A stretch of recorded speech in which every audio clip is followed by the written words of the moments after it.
Hi everyone. So I'm going to read from Mark 10:32 to 45. Jesus again predicts his death. They were on their way to Jerusalem with Jesus leading the way, and the disciples were astonished, while those who followed were afraid. Again, he took the 12 aside and told them what was going to happen to him. "We are going up to Jerusalem," he said, "and the Son of Man will be betrayed to the chief priests and teachers of the law.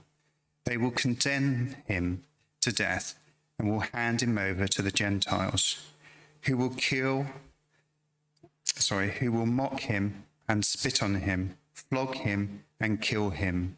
3 days later he will rise." Then James and John, the sons of Zebedee, came to him. "Teacher," they said, "we want you to do for us whatever we ask." "What do you want me to do for you?" he asked. They replied, "Let one of us sit at your right and the other at your left in your glory." "You don't know what you are asking," Jesus said. "Can you drink the cup I drink, or be baptized with the baptism I am baptized with?" "We can," they answered. Jesus said to them, "You will drink the cup I drink and be baptized with the baptism I am baptized with. But to sit at my right or left is not for me to grant. These places belong to those for whom they have been prepared." When the 10 heard about this, they became indignant with James and John. Jesus called them together and said, "You know that those who are regarded as rulers of the Gentiles lord it over them, and their high officials exercise authority over them. Not so with you.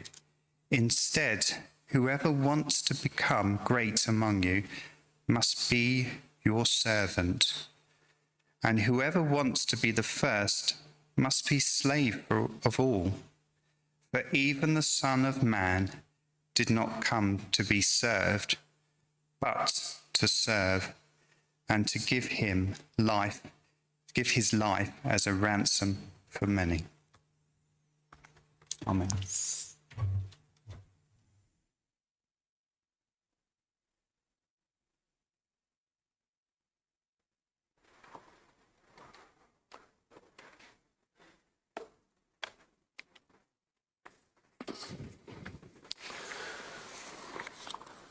Thank you to the worship team, and also thank you for that reading. And that's the reading that we will be looking at as we come to Mark's Gospel again this morning. Yes, it is some time since I was last actually in this place speaking. I happened to be looking back, and something took me back to the last sermon I preached here, which I was surprised to see was in 2011. So it is a while since I was last here. But good to be with you. For those of you who remember me, when I was moderator here, I was chaplain at Arthur Rank, the hospice. I retired from there 10 years ago, and decided, or I was asked if I would help out the Addenbrooke's team for a few months until they replaced the person that went from there to replace me at Arthur Rank. I'm still there. Just doing 2 days a week, and that's fine. So that's just introducing myself and just bringing you up to date. Mark's Gospel. You may well have had a number of your preachers who have been taking this series comment on Mark Mark's gospel was probably the first of the gospels to be written, and it is thought to have been written by John Mark, who was Peter's nephew, the disciple Peter, and it was therefore probably through Peter's preaching that John got his information and wrote it down. But Mark is very particular in this way as well, that it's the shortest of the Gospels, and for that reason, I suppose, partly, it's a very succinct Gospel. Words are not wasted by John as he writes in this account. And he's very to the point. And in fact, you find that Mark's gospel just moves quite quickly from one thing to another as you go through. Indeed, as we come to look at this particular passage, William Barclay in his Daily Study Bible makes this comment about Mark. Here is a vivid picture, all the more vivid because of the stark economy of words with which it is painted. So let's set the scene a little on this particular passage, and setting the scene on the title, the theme that I've been given of servanthood, which really only comes sort of towards the end as we see it. But let's set the scene here. And the picture that is painted as of Jesus out ahead, leading the way. And actually that's a theme that runs through Mark, that particularly in these middle chapters, that Jesus has his eyes set on Jerusalem, and he's on his way there, and the rest are following. And it can be seen as quite a lonely place for him. He didn't want to be distracted. He was going somewhere, and he had a purpose. In fact, I was a little confused and a little... I was grappling with that first verse when it talks about the disciples and the rest, those that were following.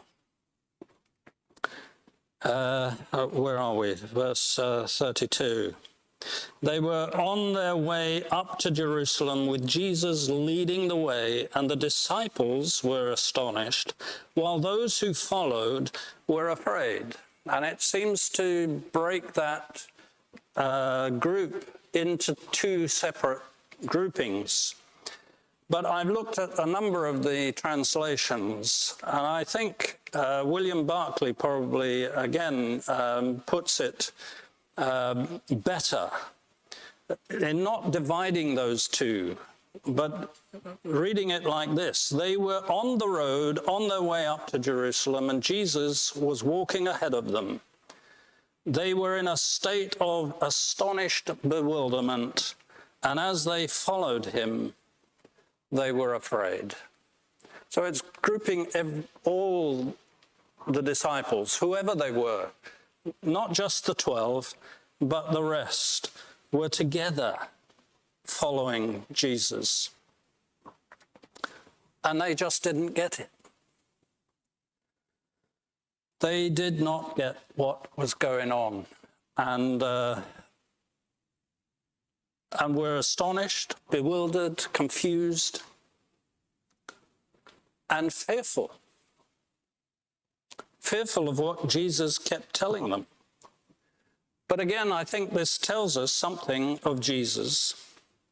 And these verses in 32 to 34 speak about Jesus' patience.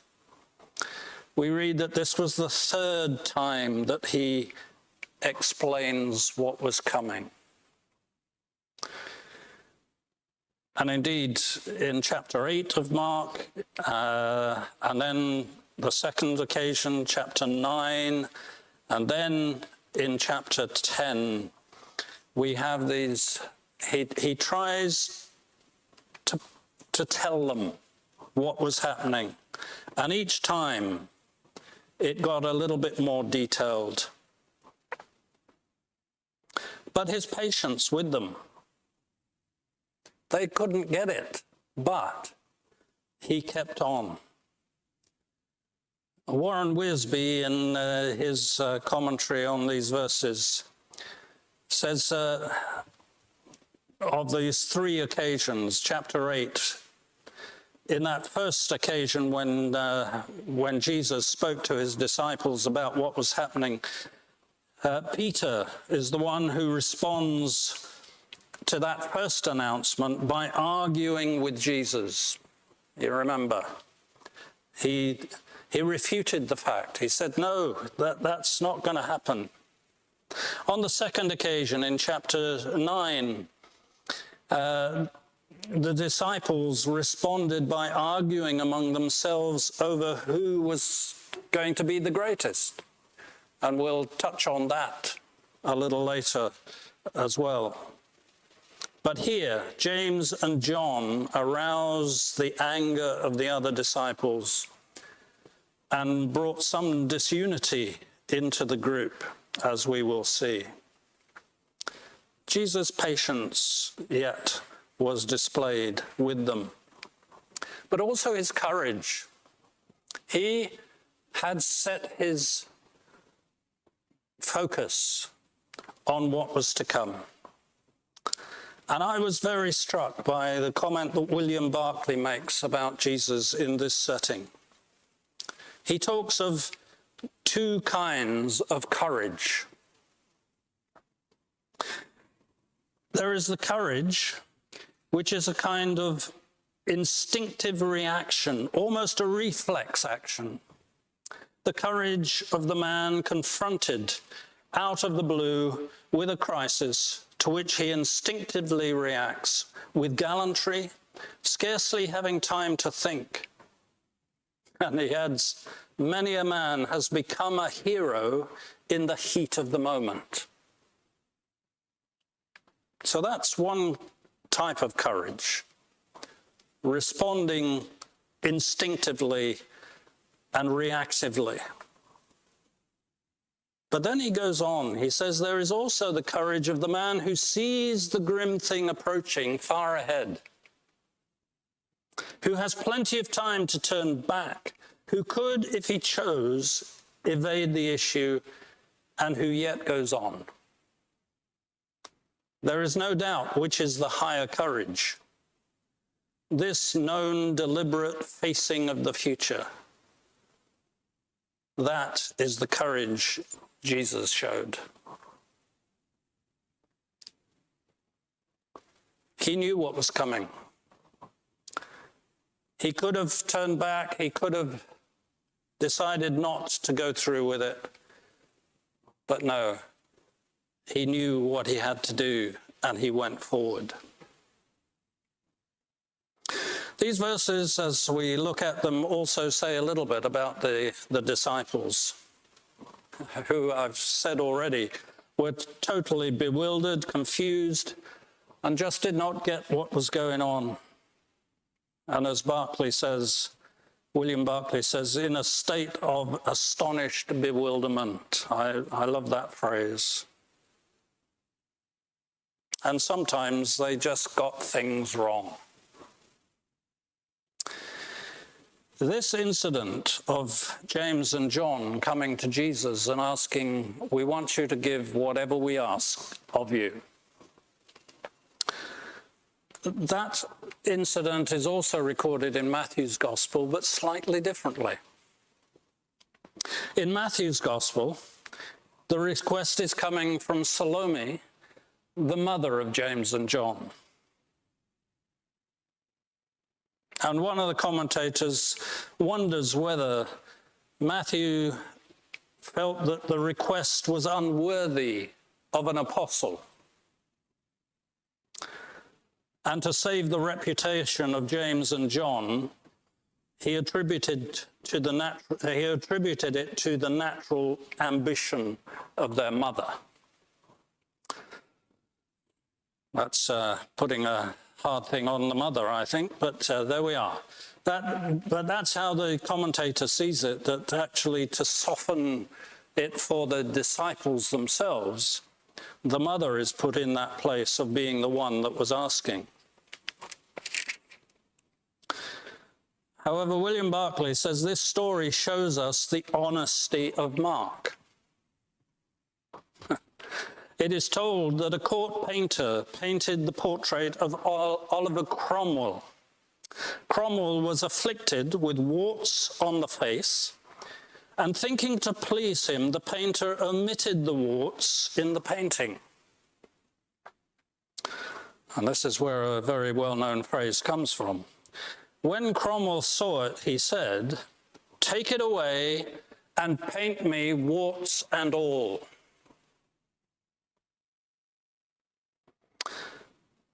William Barclay sees this as Mark's aim being to show us the disciples, warts and all. And Mark was right, because the 12 were not a company of saints. They were ordinary men. It was with people like ourselves that Jesus set out to change the world, and he did.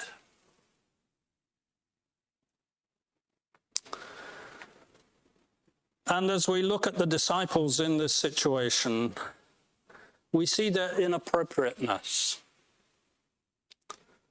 Jesus has just sat them down and told them where he is going and told them what will happen. That he will be arrested, he will be mocked, he will be whipped, and they will kill him. Doesn't beat about the bush, tells them as it is. And it's after that that James and John approach him and say, "Can you give us whatever we ask you, please? One to sit on your right and the other on your left."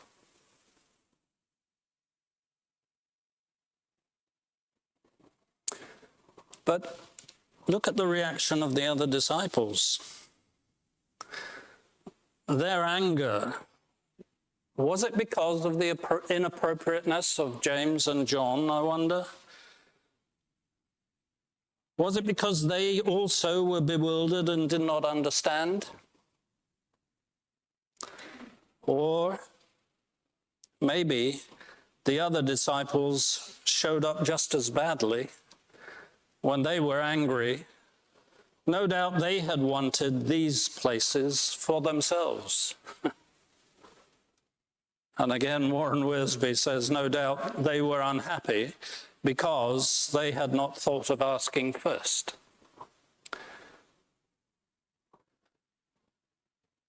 Rivalry that goes on even amongst God's people, even within the disciples. And we will see again the way in which they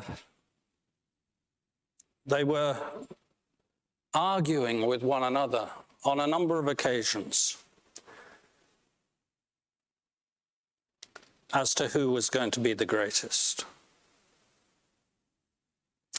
Yet in the midst of all of that, I want us not to be completely hardened to the disciples.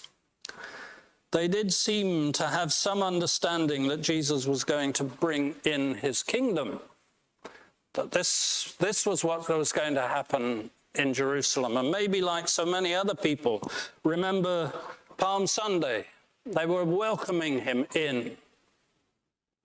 Welcoming him, thinking that he was the Messiah, he was the one that was going to overthrow the Romans. And yet here was someone riding in not on a war horse, but on a donkey. But the disciples seemed to have this understanding that Jesus, there was something greater coming There was a kingdom. His kingdom was coming. And not only that, but they had learned to love this man that they had followed for 3 years and listened to his teaching. They had come to trust him. And they kept following him. Although he kept saying that these horrible things were going to happen, they were still there and they were following. And I was reminded as I thought about this of the incident in the middle of John's Gospel. John writing sort of fairly early on in Jesus' ministry. They'd heard various things, but Jesus, in John 6 and verse 66, from this time many of the disciples turned back and no longer followed him, says John. And Jesus asked the 12, you do not want to leave me too, do you? Do you remember Simon Peter's answer? It's often Simon Peter that was the first to respond to anything that happened. He was the impulsive one. Simon Peter answered him, Lord, to whom shall we go? You have the words of eternal life, and we have come to believe and to know that you are the Holy One of God. I don't think John, in that statement, had got it all worked out and understood what was happening. It was amidst his misunderstanding and his confusion and the fact that many were turning away because Jesus' teaching was hard. It was in the midst of that, he says, but to whom shall we go?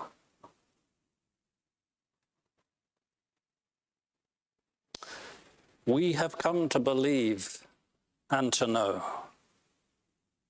So here, in this passage in Mark's Gospel, the disciples are still there. And I often think, as I look at the Bible in our house groups and as I hear sermons, as I read the Bible myself, there are things that I don't understand. And I can't get the big picture. And some of the things that are said about heaven and eternity, I can't grasp. But I know the one who I follow, who I've learnt to believe, and I trust, and I love, and I will follow him, whether I understand it all or not. So that paints the picture a little of and gives us the setting of this incident. And we come to the thoughts now on what Jesus then says about servanthood, what it is to be a servant.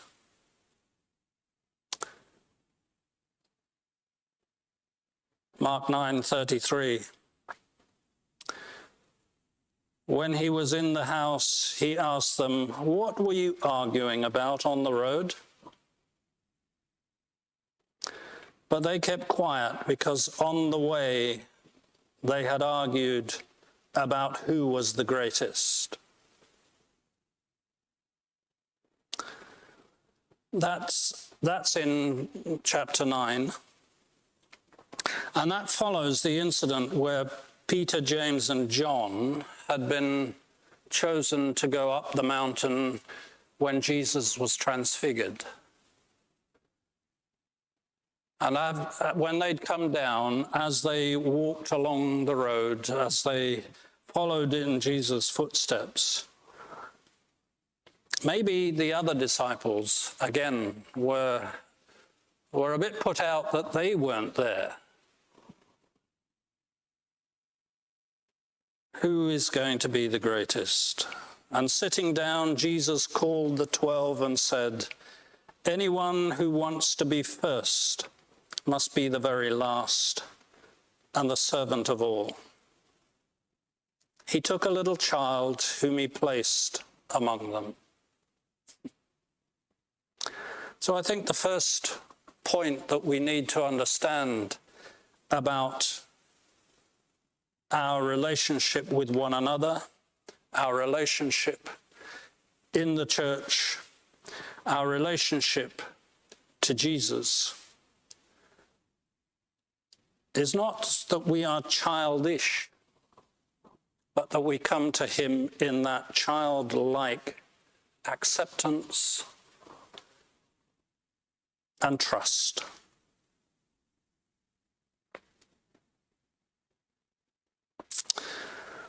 And when we look at this in the context of another incident where Jesus or where the disciples were arguing as to who was going to be the greatest, and if we look at Luke chapter 22 and verse 24, we read that a dispute also arose among them as to which of them was considered to be the greatest. Now, this incident is at the Last Supper, sitting around as they shared that Last Supper with Jesus.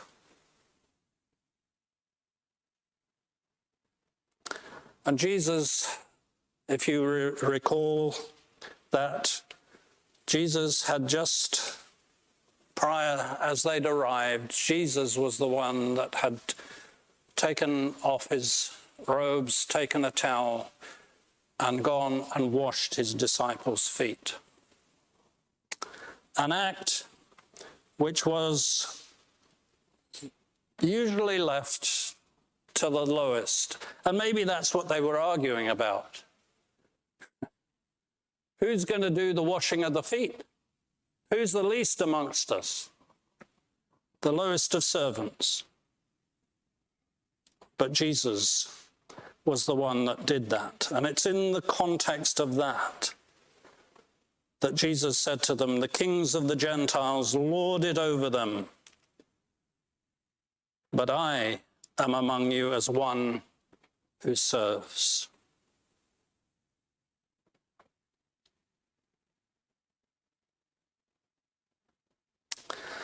When he had finished washing their feet, he returned to his place. "Now that I, your Lord and teacher, have washed your feet, you also should wash one another's feet. I have set you an example that you should do as I have done for you." And I don't think the lesson there is about feet washing simply or particularly. It's about attitude, about how we look at one another and how we serve one another.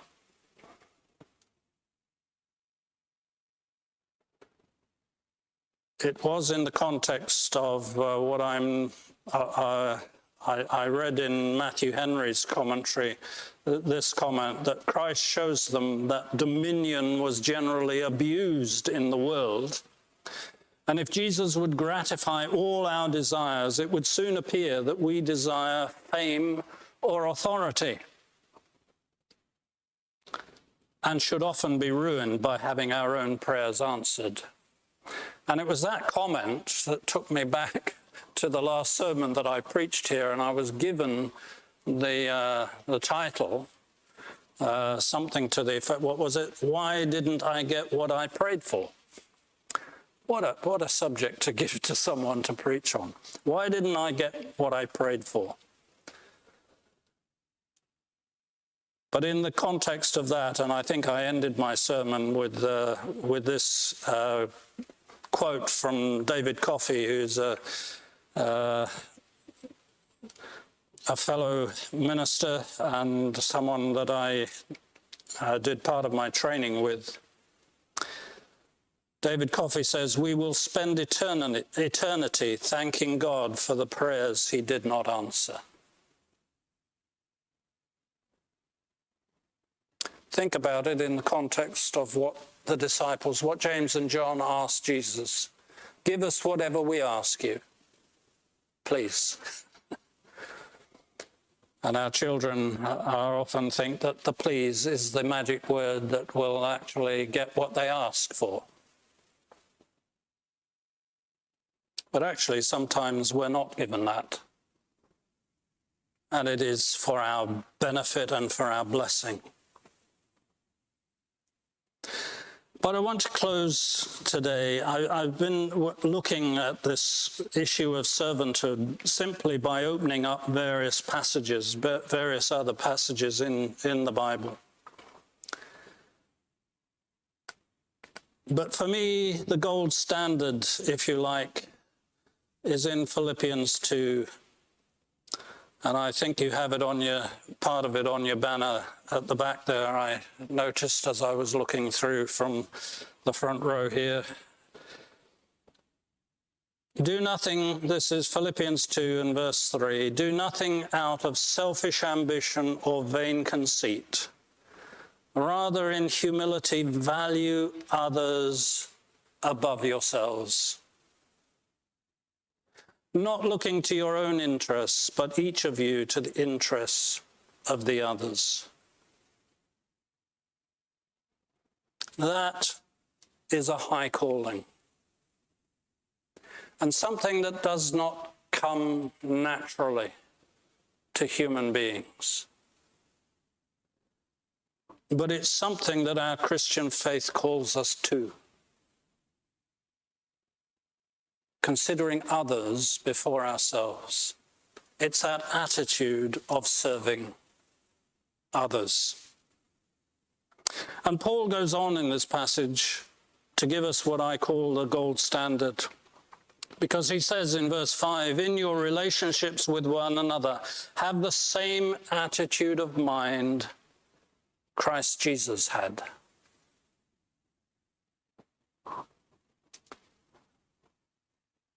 That's it. Who, being in very nature God,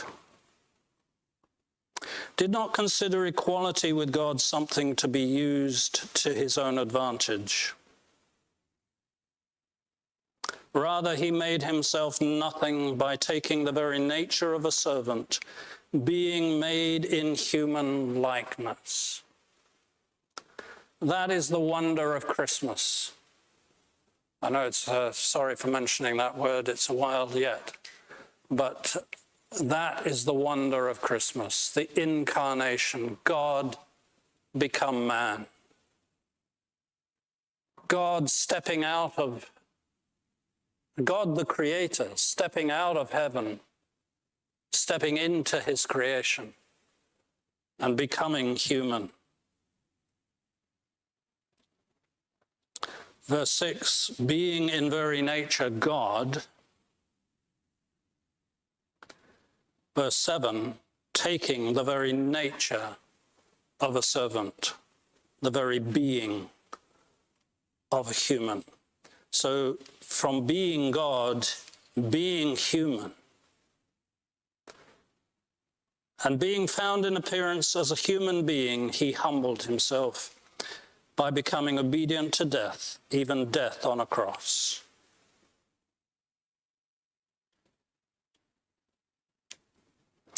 It's interesting that Mark here in this third point where Jesus explains to the disciples what is going to happen, it's here that he talks about the Son of Man did not come to be served, but to serve and to give his life as a ransom for many.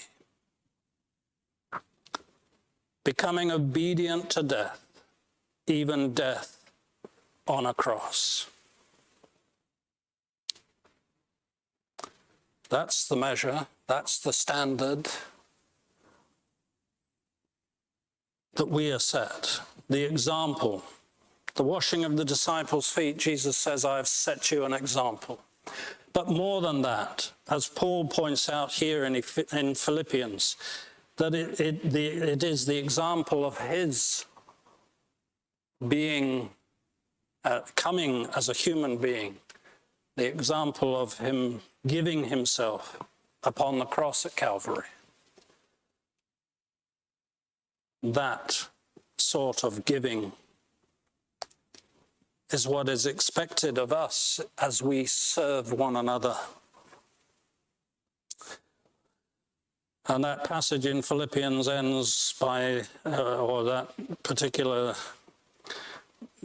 part ends with Paul saying, "Therefore God exalted him to the highest place and gave him the name that is above every name, that at the name of Jesus every knee should bow, in heaven and on earth and under the earth, and every tongue acknowledge that Jesus Christ is Lord, to the glory of God the Father."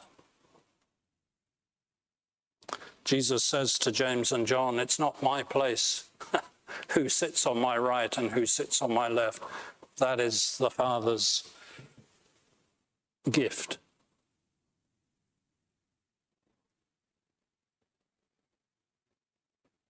We are to give of ourselves in the service of God and to one another. And it is He, God, who will exalt us, who will lift us, who will make us what He wants us to be.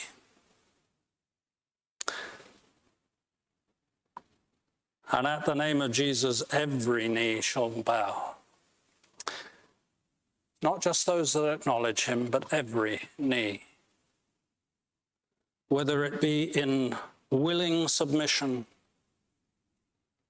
or whether it be in final acknowledgement that we'd got it wrong.